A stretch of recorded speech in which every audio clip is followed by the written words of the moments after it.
صادق أمين ياسين أحمد محمد صلى الله عليه وسلم أسماء النبي صلى الله عليه وسلم. الحمد لله رب العالمين والصلاة والسلام على سيد الأنبياء والمرسلين. أما بعد فأعوذ بالله من الشيطان الرجيم. بسم الله الرحمن الرحيم. الصلاة والسلام عليك يا رسول الله وعلى آلك وأصحابك يا حبيب الله. الصلاة والسلام عليك يا نبي الله وعلى آلك وأصحابك يا نور الله. میٹھے میٹھے اسلامی بھائیوں اور مدنی چینل کے ناظرین، الحمدللہ عز وجل اللہ کے فضل و احسان سے نبی کریم رؤوف الرحیم علیہ افضل الصلاۃ والتسلیم کے مبارک اور پیارے پیارے ناموں کے سلسلے میں، یعنی فیضان اسماء النبی صلی اللہ علیہ وسلم میں ایک مرتبہ پھر ہم حاضر ہیں۔ اس سلسلے کے اندر ہم نے نبی کریم صلی اللہ تعالیٰ علیہ وآلہ وسلم کی ذات گرامی کو اللہ تبارک و تعالیٰ نے جو نام عطا فرمائے، احادیث طیبہ کے اندر جو نام آئے ہیں، حضور علیہ الصلوۃ کی جو صفات ہیں اور اس کی روشنی میں جو علماء نے نام حضور علیہ الصلوۃ کے ذکر کیے ہیں، ان کے بہت سارے نام ہم نے اپنے اس سلسلے کے اندر بیان کیے ہیں، اور ان سے متعلق جو علماء نے علم کی باتیں، علم کے جواہر موتی اپنی کتابوں کے اندر بیان کیے ہیں، اس کو بھی ہم نے الحمدللہ عز وجل اپنے ان سلسلوں کے اندر سنا ہے۔ آج بھی انشاءاللہ تبارک و تعالی حضور سرور دو عالم نور مجسم صلی اللہ تعالی علیہ وآلہ وسلم کے چند مبارک ناموں کا تذکرہ سنیں گے، آپ کا ذکر خیر سنیں گے کہ حضور علیہ الصلوۃ کو اللہ تبارک و تعالی نے جو قرآن مجید فرقان حمید میں بعض نام عطا فرمائے، علماء نے اس کی روشنی میں حضور علیہ الصلوۃ کے جو نام ذکر کیے، انشاءاللہ تبارک و تعالی اس میں سے چند نام آج کے سلسلے کے اندر بھی ذکر کیے جائیں گے۔ توجہ کے ساتھ سماعت فرمائیے، انشاءاللہ تبارک و تعالی جب حضور علیہ الصلوۃ کے نام سنیں گے، آپ علیہ الصلوۃ کے اسماء کو ہم سنیں گے، تو یقیناً اللہ تبارک و تعالی کی رحمتیں حضور علیہ الصلوۃ کے ذکر خیر کے وقت نازل ہوتی ہیں۔ تو اسی نیت کے ساتھ کہ حضور علیہ الصلوۃ کے نام مبارک کی ہم برکتیں حاصل کریں اور اس ضمن میں جو باتیں بیان کی جائیں اس کو بھی حاصل کریں، اس نیت کے ساتھ اس سلسلے کو سماعت فرمائیے۔ سب سے پہلا نام جو ہم نے آج کے سلسلے کے اندر ذکر کرنا ہے نبی کریم صلی اللہ تعالیٰ علیہ وسلم کا، وہ ہے المبین۔ المبین یعنی الف لام، پھر میم، پھر با، پھر یا اور پھر نون۔ مشہور نام ہے، عام طور پہ اردو میں اس کو مبین کہا جاتا ہے، اور عربی کے اندر یہ المبین نبی کریم صلی اللہ تعالیٰ علیہ وسلم کا نام نامی ہے۔ اس کا معنی بیان کرنے سے قبل قرآن مجید فرقان حمید کی دو آیتیں جس میں حضور علیہ الصلوۃ کو یہ نام مبارک دیا گیا ہے، آپ علیہ الصلوۃ کا یہ وصف ذکر کیا گیا ہے، وہ انشاءاللہ سنتے ہیں۔ اللہ تبارک و تعالیٰ ارشاد فرماتا ہے، وَقُلْ إِنِّي أَنَا النَّذِيرُ الْمُبِينُ، میں کھلا ڈر سنانے والا ہوں۔ اور دوسرے مقام پر اللہ تبارک و تعالیٰ ارشاد فرماتا ہے، حَتَّى جَاءَهُمُ الْحَقُّ وَرَسُولٌ مُبِينٌ، یہاں تک کہ ان کے پاس حق آیا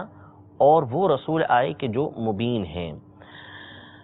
اب مبین کا معنی کیا ہے؟ علماء نے اس کے دو مطلب بیان کیے ہیں مبین کے۔ ایک معنی ہے هو البین امرہ، یعنی وہ ہستی کہ جس کا معاملہ بالکل ظاہر و باہر ہو، یعنی بالکل کھلی کتاب کی طرح جس کا معاملہ ہو، اور جس کی شخصیت ہی اس کے حق ہونے کی دلیل ہو، اور اس کی شخصیت کے اندر کسی بھی طرح کا الجھاؤ نہ ہو، اس کی شخصیت ایسی ہو کہ جس کو فالو کیا جا سکے، جس کی پیروی کی جا سکے، اور جس کے معاملے کو لوگوں کے سامنے بیان کیا جا سکے۔ تو ایسی ہستی کہ جس کا معاملہ بالکل ظاہر ہو، لوگوں کو معلوم ہو، ایسی ہستی کو المبین کہا جاتا ہے۔ تو یقیناً نبی کریم صلی اللہ تعالیٰ علیہ وآلہ وسلم کی ذات گرامی وہ تھی کہ جس کا معاملہ جو ہے وہ بالکل ظاہر و باہر ہے۔ یقیناً نبی کریم صلی اللہ تعالیٰ علیہ وسلم کی سیرت طیبہ وہ سیرت ہے کہ جو دنیا میں سب سے زیادہ بیان کی گئی، سب سے زیادہ اسی سیرت کے پہلو لوگوں کے سامنے ہیں۔ حضور علیہ الصلوۃ والسلام کی ایک ایک بات کہ جو انسان اپنی زندگی کے اندر کرتا ہے کہ اس نے اپنی زندگی کیسے گزارنی ہے، یہ لوگوں کے سامنے بالکل ظاہر اور باہر ہے کہ جس کو پڑھ کر، جس کو سن کر لوگ اپنے معاملے جو ہے وہ حضور علیہ الصلوۃ والسلام کی سیرت طیبہ کے مطابق گزار سکتے ہیں۔ تو چونکہ حضور علیہ الصلوۃ والسلام کا جو معاملہ ہے، آپ کی جو سیرت ہے، آپ کے جو کام ہیں، وہ سارے کے سارے لوگوں کے سامنے ظاہر ہیں، یعنی جو ظاہر ہونے چاہیے وہ سارے کے سارے ظاہر ہیں۔ اس لیے نبی کریم صلی اللہ تعالیٰ علیہ وسلم کی ذات گرامی کو المبین یہ کہا جاتا ہے۔ دوسرا معنی علماء نے مبین کا یہ بیان کیا کہ المبین عن اللہ ما بعثہ بہ، یعنی وہ ہستی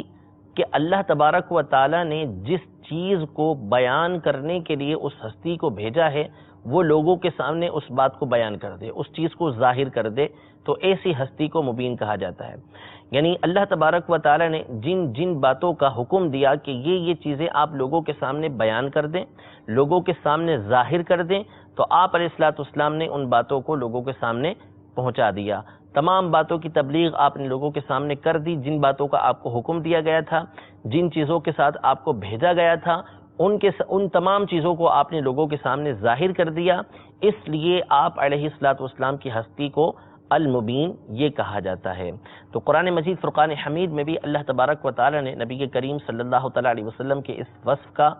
ذکر کیا ہے کہ آپ جو ہے وہ باتوں کو کھول کر لوگوں کے سامنے بیان کرنے والے ہیں، جن چیزوں کو آپ کو بیان کرنے کا حکم دیا ہے ان چیزوں کو آپ بیان کرنے والے ہیں۔ تو اسی سے علماء نے نبی کریم صلی اللہ تعالیٰ علیہ وسلم کے اس مبارک نام المبین کو ذکر کیا ہے۔ اگلا نام جو ہم اپنے اس سلسلے میں بیان کریں گے وہ نبی کریم صلی اللہ تعالیٰ علیہ وسلم کا ہے المجیر۔ المجیر، الف لام، پھر اس کے بعد میم، پھر جیم، پھر یا، پھر را۔ اردو میں بولیں گے تو عام طور پہ اس کو مجیر بولیں گے، المجیر۔ مجیر کا معنی ہوتا ہے پناہ دینے والا، کسی کو پناہ دینے والا۔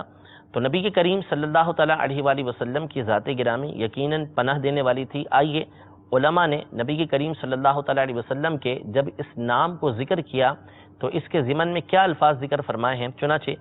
علامہ شامی صالحی رحمۃ اللہ تعالیٰ علیہ جو بہت بڑے محدث گزرے ہیں،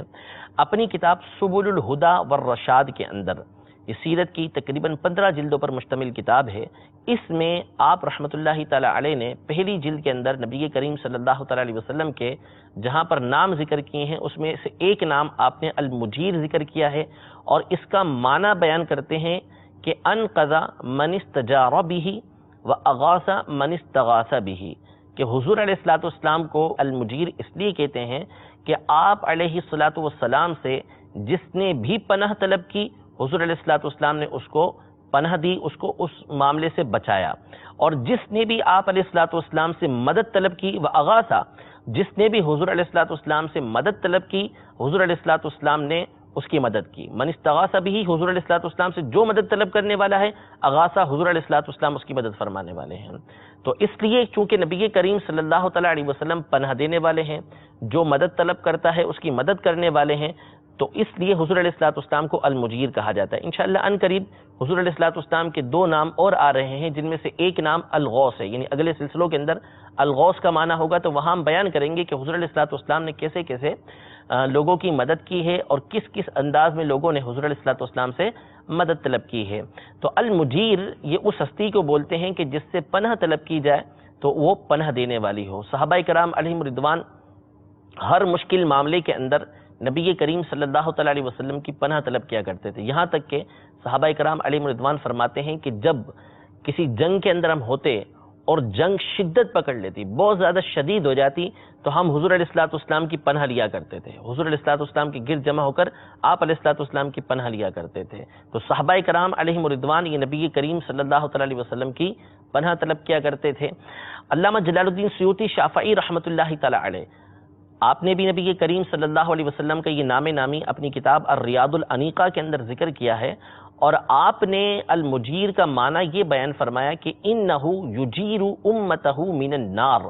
کہ نبی کریم صلی اللہ تعالیٰ علیہ وسلم اپنی امت کو جہنم سے پناہ دینے والے ہیں، جہنم سے بچانے والے ہیں، اس لیے آپ علیہ الصلوۃ والسلام کو المجیر کہا جاتا ہے۔ یعنی معنی یہ بنے گا کہ حضور علیہ الصلوۃ والسلام دنیا میں بھی لوگوں کو پناہ دیتے ہیں جو پناہ طلب کریں، اور آپ علیہ الصلوۃ والسلام قیامت کے دن بھی اپنی امت کو جہنم سے بچانے والے، ان کو جہنم سے پناہ دلوانے والے ہوں گے۔ اس لیے آپ علیہ الصلوۃ والسلام کی ذات گرامی کو المجیر کہا جاتا ہے۔ رب العزت جل وعلا ہم سب کو بھی نبی کریم صلی اللہ تعالیٰ علیہ وسلم کی دنیا میں بھی پناہ نصیب فرمائے، اور آخرت میں بھی اللہ تبارک و تعالیٰ اپنے حبیب کریم صلی اللہ تعالیٰ علیہ وسلم کے صدقے طفیل ہم سب کو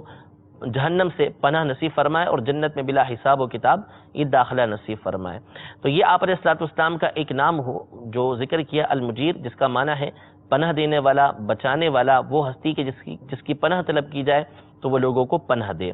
مشہور ہم تراویح کے اندر جو ہے وہ آخر کے اندر یہ پڑھتے بھی ہیں،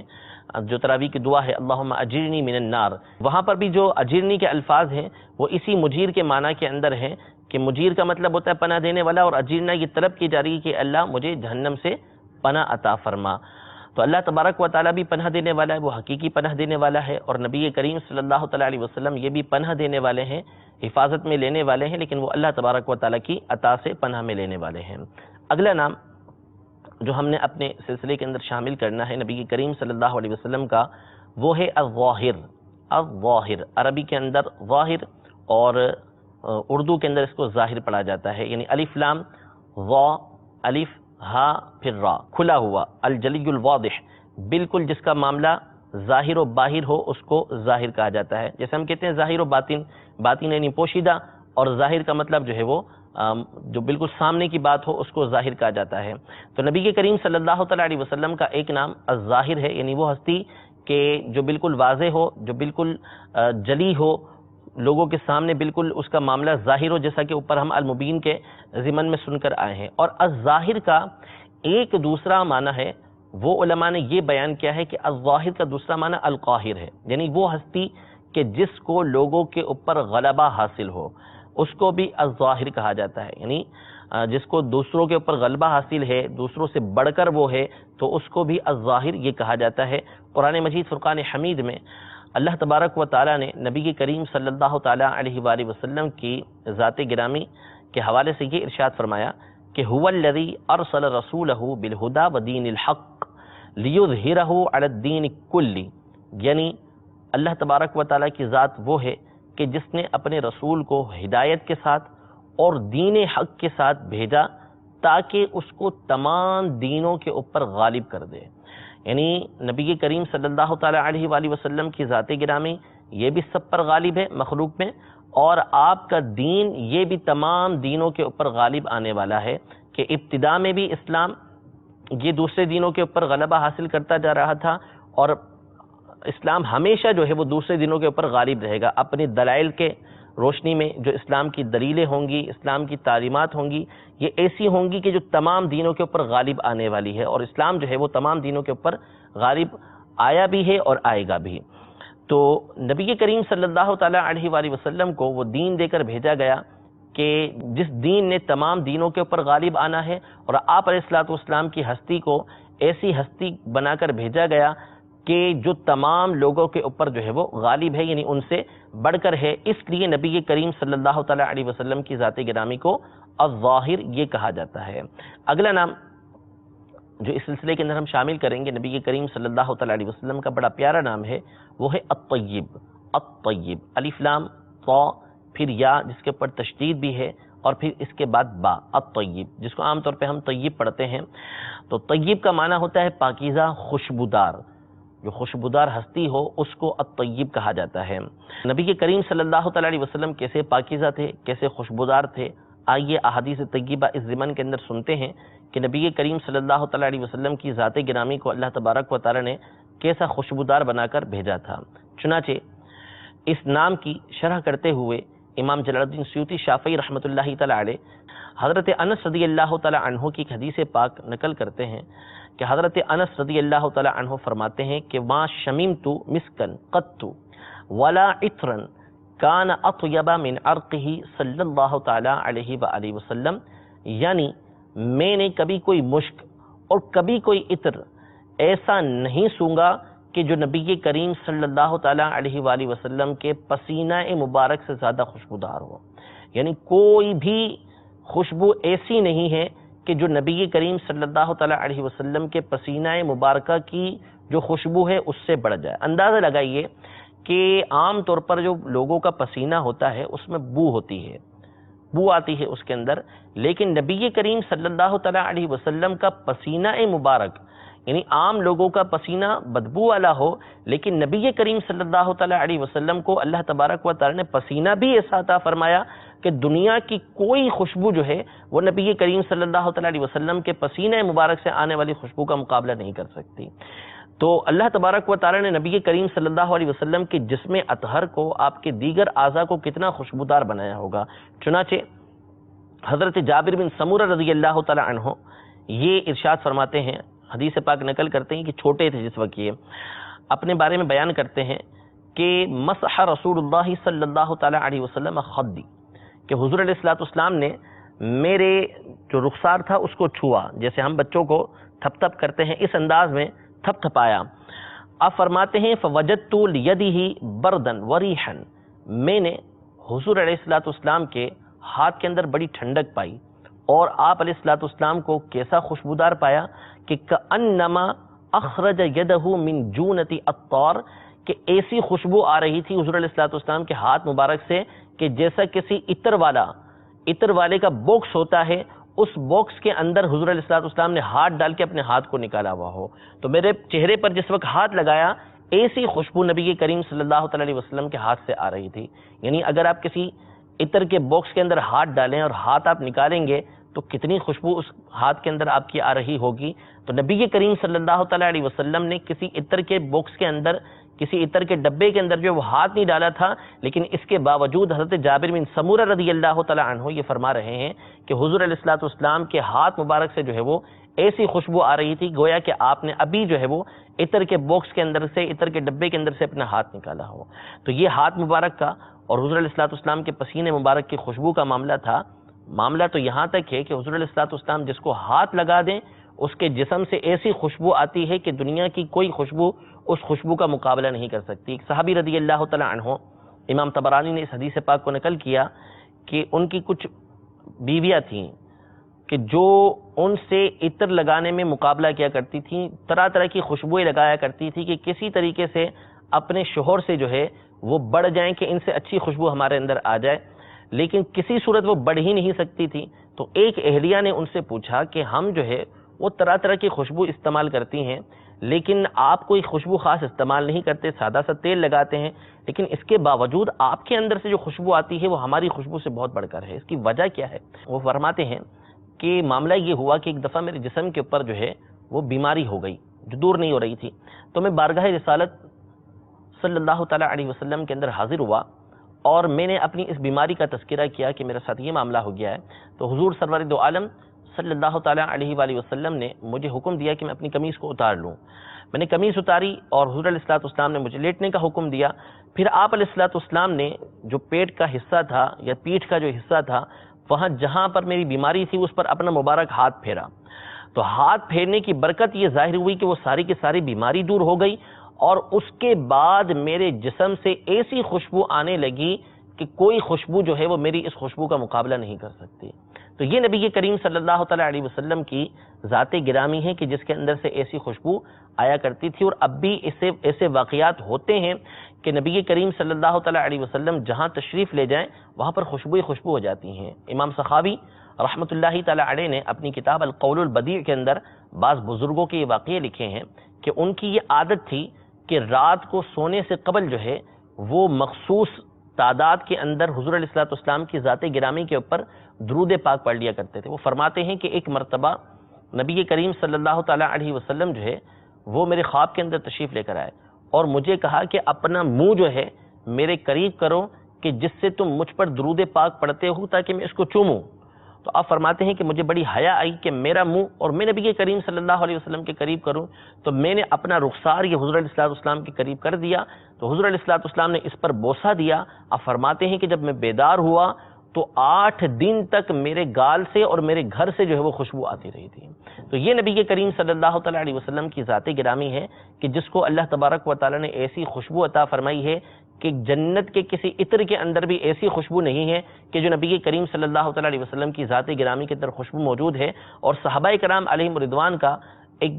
معمول تھا، بہت دفعہ ایسا ہوتا تھا کہ صحابہ کرام علیہم رضوان کو کسی سے پوچھنے کی ضرورت نہیں پڑتی تھی، وہ نبی کریم صلی اللہ تعالیٰ علیہ وسلم کی خوشبو کو سونگھ کر حضور علیہ الصلوۃ والسلام تک پہنچ جایا کرتے تھے کہ آپ علیہ الصلوۃ والسلام یہ کہاں پر موجود ہیں۔ تو اللہ تبارک و تعالیٰ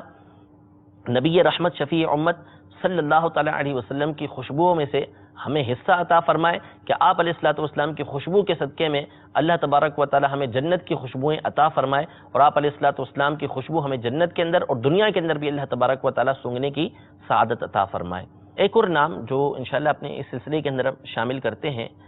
وہ نام ہے نبی کریم صلی اللہ تعالیٰ علیہ وسلم کا السمال کے نام سے۔ السمال، الف لام پھر سا پھر میم پھر الف پھر لام، السمال یعنی وہ ہستی کہ جو پناہ گاہ ہو، وہ ہستی کہ جو پناہ گاہ ہو، لوگوں کی ملجا ہو، مأوا ہو، مغیث ہو، مدد کرنے والی ہو، ایسی ہستی کو السمال کہا جاتا ہے۔ الف لام سا میم الف اور لام۔ تو حضور علیہ الصلوۃ والسلام کا جو یہ نام نامی ہے، وہ آپ کے جد امجد حضرت سیدنا عبد المطلب رضی اللہ تعالی عنہ نے یہ بیان فرمایا تھا کہ جب آپ چھوٹے تھے اسی وقت آپ نے حضور علیہ الصلوۃ والسلام کی تعریف کرتے ہوئے یہ شعر کہا تھا کہ جس کو امام بخاری اور کئی ایک بزرگوں نے اپنی کتابوں کے اندر نقل کیا ہے، وَأَبْيَضُ يُسْتَسْقَى الْغَمَامُ بِوَجْهِهِ ثِمَارُ الْيَتَامَى عِصْمَةٌ لِلْأَرَامِلِ، یعنی حضور علیہ الصلوۃ والسلام وہ گوری ہستی ہیں، یعنی آپ علیہ الصلوۃ والسلام کا چہرہ مبارکہ ایسا گورا ہے جس میں سرخی ملی ہوئی ہے، یعنی خوبصورت ہیں آپ، ایسے چہرے والے ہیں، خوبصورت چہرے والے کہ جن کے چہرے کی وجہ سے بارش کو طلب کیا جاتا ہے، یعنی ایسا مبارک ایسا پیارا چہرہ ہے کہ اللہ تبارک و تعالیٰ کی بارگاہ کے اندر اس چہرے کا واسطہ دے کر بارش کو طلب کیا جاتا ہے تو بارشیں ہو جاتی ہیں۔ اور فرمایا کہ ثمار الیتامى، یعنی آپ علیہ الصلوۃ والسلام جو یتیم ہیں ان کی پناہ گاہ ہیں، ان کے مددگار ہیں، ان کی مدد کرنے والے ہیں، اور جو بیوائیں ہیں ان کی آپ حفاظت کرنے والے ہیں۔ تو آپ علیہ الصلوۃ والسلام کے لیے یہاں پر آپ کے دادا جان نے جو لفظ استعمال کیا ہے وہ ثمار الیتامى یعنی یتیموں کی مدد کرنے والے، ان کو پناہ دینے والے ہیں۔ تو یہ نبی کریم صلی اللہ تعالیٰ علیہ وسلم کی ذات گرامی ایسی ہی تھی کہ ہمیشہ آپ لوگوں کی، چاہے اعلان نبوت سے پہلے ہو چاہے اعلان نبوت کے بعد ہو، آپ علیہ الصلوۃ والسلام ہمیشہ لوگوں کی مدد کیا کرتے تھے۔ جب پہلی وحی آپ کے اوپر نازل ہوئی تھی تو چونکہ پہلی دفعہ یہ معاملہ ہوا تھا تو اعضاء کے اوپر اس کا اثر ہوا تھا، یعنی جسم کے اعضاء کے اوپر وحی کا بوجھ تھا، اس کے اثرات موجود تھے۔ تو آپ جب گھر آئے تھے تو بی بی خدیجہ رضی اللہ تعالی عنہا نے یہ فرمایا تھا، یہ عرض کی تھی کہ اللہ تبارک و تعالی آپ کو کبھی رسوا نہیں کرے گا۔ وجہ یہ ہے کہ آپ صلہ رحمی کرنے والے ہیں اور لوگوں کی مدد کرنے والے ہیں، جو مشکلات میں پڑ جائیں ان کی مدد کرنے والے ہیں۔ اس طرح کی آپ کی صفات جو ہیں بی بی خدیجہ رضی اللہ تعالی عنہا نے بیان کی تھیں، اور ایسی ہی صفات حضرت سیدنا صدیق اکبر رضی اللہ تعالی عنہ نے نبی کریم صلی اللہ تعالی علیہ وسلم کی بیان فرمائی تھی، کہ جس سے یہ بات واضح ہو جاتی ہے کہ حضور علیہ الصلوۃ والسلام اعلان نبوت سے پہلے بھی یہی صفت رکھتے تھے کہ آپ علیہ الصلوۃ والسلام جو ہے وہ لوگوں کی مدد کیا کرتے تھے، خاص طور پر یتیموں کی، بیواؤں کی آپ مدد کیا کرتے تھے۔ اس لیے آپ کے دادا جان کے جو آپ کے بچپن کے اندر ہی دنیا سے رخصت ہو چکے تھے، اس وقت آپ علیہ الصلوۃ والسلام کے لیے الفاظ آپ نے بیان فرمائے کہ وَأَبْيَضُ يُسْتَسْقَى الْغَمَامُ بِوَجْهِهِ ثِمَارُ الْيَتَامَى عِصْمَةٌ لِلْأَرَامِلِ، یعنی وہ ہستی کہ جس کے چہرہ مبارکہ کی وجہ سے، جس کے گورے گورے چہرے کی وجہ سے بارش طلب کی جاتی ہے، اس کے وسیلے سے بارش طلب کی جاتی ہے، اللہ تبارک و تعالی بارش عطا فرماتا ہے، اور یہ وہ ہستی ہے کہ جو یتیموں کی مدد کرنے والی ہے اور بیواؤں کی حفاظت کرنے والی ہے۔ تو رب العزت جل وعلا ہم سب کو نبی کریم صلی اللہ تعالی علیہ وسلم کے اس نام کا بھی فیضان عطا فرمائے اور یتیموں کے ساتھ حسن سلوک کرنے کی توفیق عطا فرمائے، جیسا کہ نبی کریم صلی اللہ تعالی علیہ وسلم نے اپنی احادیث کے اندر بھی یتیموں کے ساتھ جو ہے وہ حسن سلوک کرنے کی تاکید فرمائی ہے۔ خاص اس کے بارے میں حضور علیہ الصلوۃ والسلام نے احکام بیان فرمائے، یہاں تک ارشاد فرمایا جس کا مفہوم و خلاصہ یہ ہے کہ جو یتیم کی پرورش کرنے والا ہو وہ جنت میں میرے ساتھ ایسے داخل ہوگا، اور آپ نے دونوں انگلیاں ملا کر دکھائیں کہ ہم دونوں جنت کے اندر اس طریقے سے داخل ہوں گے۔ تو رب العزت جل وعلا ہم سب کو نبی کریم صلی اللہ تعالی علیہ وسلم کے صدقے طفیل جو ہے وہ یتیموں کے ساتھ اور بیواؤں کے ساتھ اچھا سلوک کرنے کی شریعت کے دائرے کے اندر توفیق عطا فرمائے۔ اگلا نام جو ہم نے اپنے سلسلے کے اندر شامل کرنا ہے نبی کریم صلی اللہ تعالی علیہ وسلم کا، وہ ہے الماحی۔ الماحی یعنی الف لام پھر میم پھر الف پھر ہا پھر یا، الماحی۔ ماحی کا مطلب ہوتا ہے مٹا دینے والا۔ تو نبی کریم صلی اللہ تعالی علیہ وسلم نے خود اپنا یہ نام بیان فرمایا ہے، چنانچہ حدیث پاک کے اندر ہے ان الماحی الذی یمحو اللہ بہ الکفر، یعنی میں وہ ماحی ہوں، مٹانے والا ہوں کہ اللہ تبارک و تعالی جس کے ذریعے سے کفر کو مٹا دے گا۔ تو چونکہ نبی کریم صلی اللہ تعالی علیہ وسلم کی ذات کی وجہ سے، آپ علیہ الصلوۃ والسلام کی آمد کی وجہ سے کفر و شرک کا جو اندھیرا تھا وہ دور ہوا، کفر و شرک کو اللہ تبارک و تعالی نے مٹایا، اس لیے نبی کریم صلی اللہ تعالی علیہ وسلم کو الماحی کہا جاتا ہے، یعنی مٹانے والا، یعنی کفر و شرک کو، گمراہی کو مٹانے والا۔ الحمدللہ عز و جل آج کے سلسلے میں بھی ہم نے نبی کریم صلی اللہ تعالی علیہ وسلم کے بہت سارے نام سنے۔ رب العزت جل وعلا ہم سب کو ان ناموں کی برکتیں عطا فرمائے۔ انشاءاللہ مزید حضور علیہ الصلوۃ والسلام کے نام لے کر اگلے سلسلے کے اندر حاضر ہوں گے۔ مدنی چینل کے اس سلسلے کو بھی دیکھتے رہیے، دیگر سلسلوں کو بھی دیکھتے رہیے۔ انشاءاللہ تبارک و تعالی علم کی باتیں بھی حاصل ہوں گی، برکتیں بھی حاصل ہوں گی۔ رب العزت جل وعلا عمل کی توفیق عطا فرمائے۔ آمین بجاہ النبی الامین صلی اللہ تعالی علیہ وسلم۔ صلو علی الحبیب صلی اللہ تعالی علی محمد۔ صادق امین یا